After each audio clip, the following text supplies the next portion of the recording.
The Mets are clearly going through some issues right now, and it seems to me as though the season looks like it's slipping away. The Mets lose another one last night to the Brewers, 3-2. Their only two runs come off of solo home runs from Juan Soto and Starling Marte. They just get nothing going offensively. This offense has been lifeless all year, and at 63 and 53, the Mets are now 3.5 games back of the Phillies, and they're losing ground in the wild card. They are still in a wild card spot right now, but they're in the third wild card, and they're only 3.5 games up in that spot. So this could easily be something that snowballs and turns into, a terrible season. A season that we all thought the Mets were going to be great. They were 21 games over 500 at one point. They looked like maybe one of the best teams in baseball, maybe the best team in baseball. And then they had some injuries. There was some issues, pitching injuries especially. But now you seem to have your team pretty healthy at this point. You look at the pitching staff, and it's the pitching staff that you thought you had coming into the season. Griffin Canning is out. Okay, he wasn't really thought of as a starter going into the season. You have Manaea back. You have Senga healthy. You have Montas in there, and he's been a nightmare. It's really, there's no help coming for this team, and they need to figure it out. And right now, it just doesn't seem as though they're going to do that. It's August. It's getting close to mid-August at this point.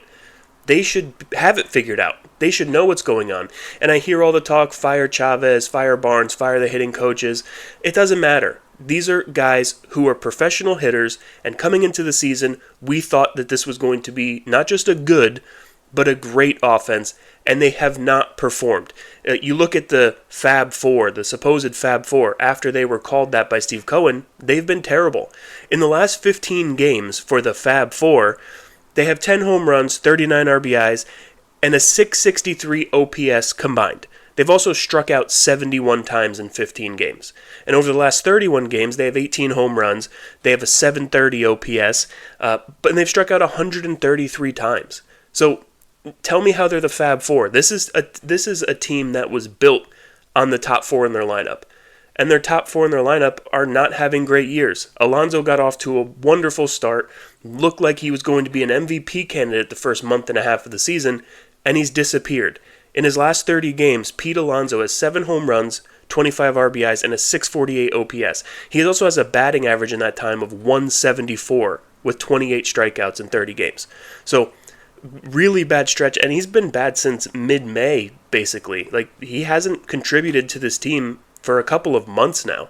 He's been that bad. He looks like the Pete Alonso of last year that everyone wanted gone and didn't want re-signed, and that's what he's looked like. Maybe Stearns had the right idea there. Maybe his hot start was just an aberration, and this is really who he is now.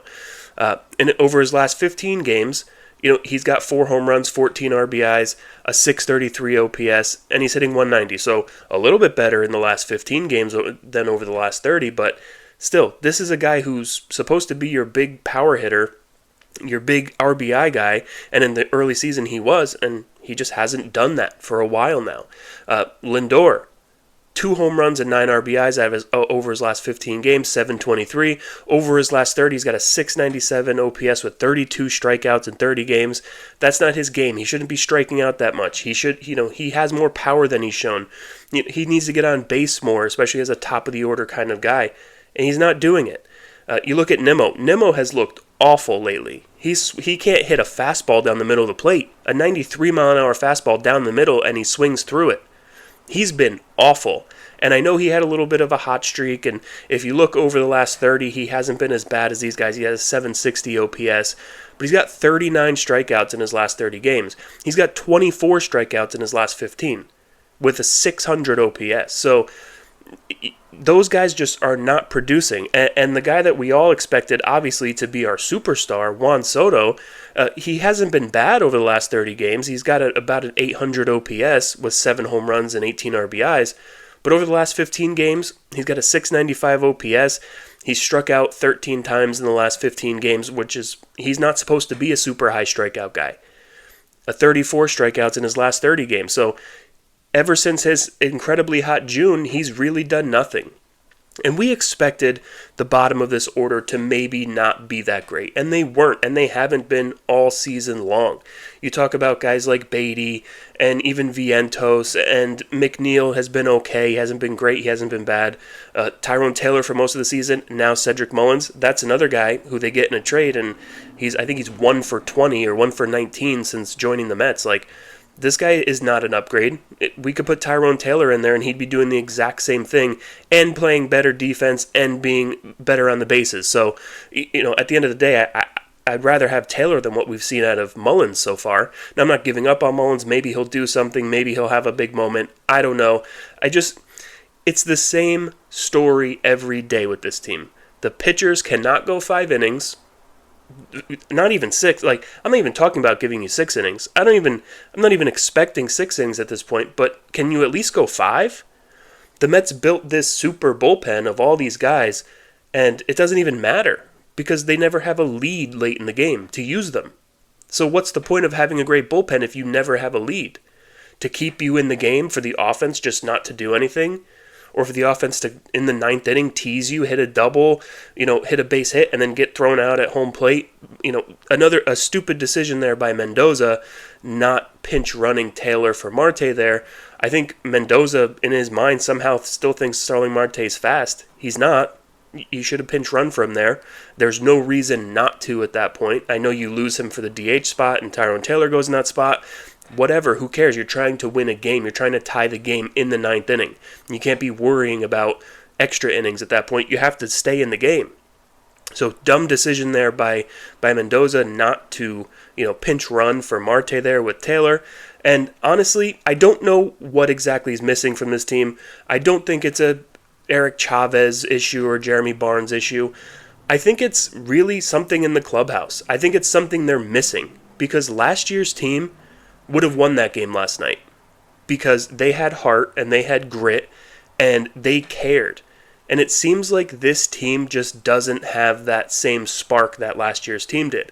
Now, last year's team was special. I don't expect every team to have that, but the veteran leadership on this team isn't doing their job. And last year you had JD Martinez and you had Iglesias, and I think those guys were really the glue that held the team together. Maybe even a Severino. I think those guys were really influential in that clubhouse, and losing those guys has clearly hurt the team. We saw JD Martinez was terrible down the stretch last year. He was basically unusable as a player. But in the clubhouse, he seems to have been a very important guy to a lot of the young hitters. And we don't have that now. And I don't see Juan Soto being that guy. Lindor, I think, is a leader, but I don't think he's a guy who's going to help you with your swing or give you, tips on what to do in certain situations. I don't think that's really his role. He's always whispering in the guy's ears, but I think that's more, hey, if he throws his curveball, this is what it looks like, or his fastball comes in flat. He's not necessarily giving you tips in the cage. I think JD Martinez was that guy. And Iglesias was your heart and soul last year. They rallied around him and his OMG song and all that and just his personality. And they don't have that right now. Starling Marte has a nice personality. He's important for that clubhouse. That's why I think he's still on the team. And he's had a good season.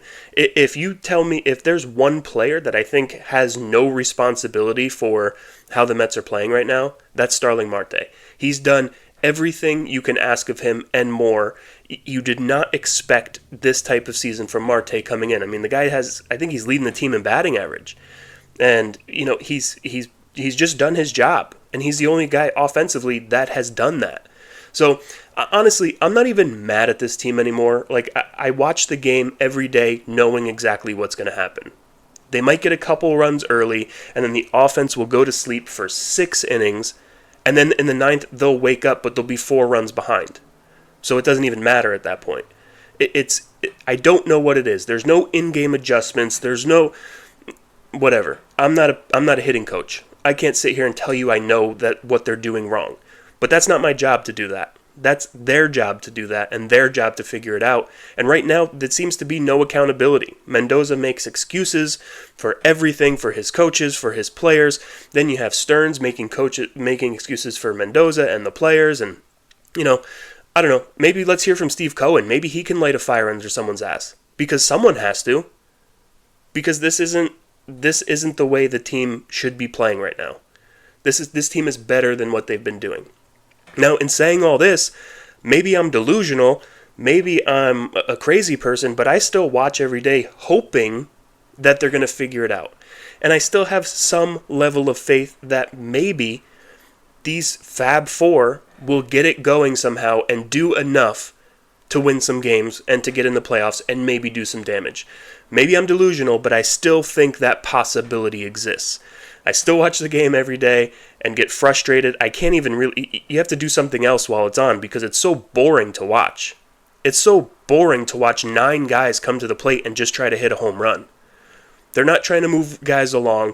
They're not trying to play situational baseball. Everybody's uppercut swinging for the fence. And you have your bullpen has to give you 6 innings every day because you don't have starting pitchers who can do anything. It's frustrating, but at this point, I'm not going to be mad about it anymore. This is it. This is my vent, and I'm done being mad about it. I'm just going to accept that this is who they are and hope that they get better. But I'm not going to. I can't live and die by this team anymore. It can't happen because it's now been 4.5 months of garbage, with maybe a couple weeks here and there that were exciting. Okay, so let's give 4 months of garbage and like 2 or 3 weeks of good baseball, exciting baseball, fun to watch baseball. Overall, really terrible season so far for me. Even though they're 10 games over, maybe I'm sounding like a stuck-up fan or maybe even like a Yankee fan where you expect greatness or expect whatever, but this team has a $330 million payroll. You should expect greatness out of a team that gets paid $330 million. You just should. And if they're not performing, they should hear about it. I made a video earlier this year saying don't boo players. It's not going to help anything. Boo this team because they deserve it. Francisco Lindor deserves it. Juan Soto deserves it. Pete Alonso deserves it. Brandon Nimmo deserves it. Every starting pitcher deserves it. They deserve it. So that's it. Rant over. Let's hope the rest of the season goes better than these last few weeks, few months. And if you like this kind of content, please subscribe, give me a like, comment what you think the Mets will do the rest of the season, if they can come out of this, if it's even worth watching at this point. And that's really all I got. So until next time, let's go Mets.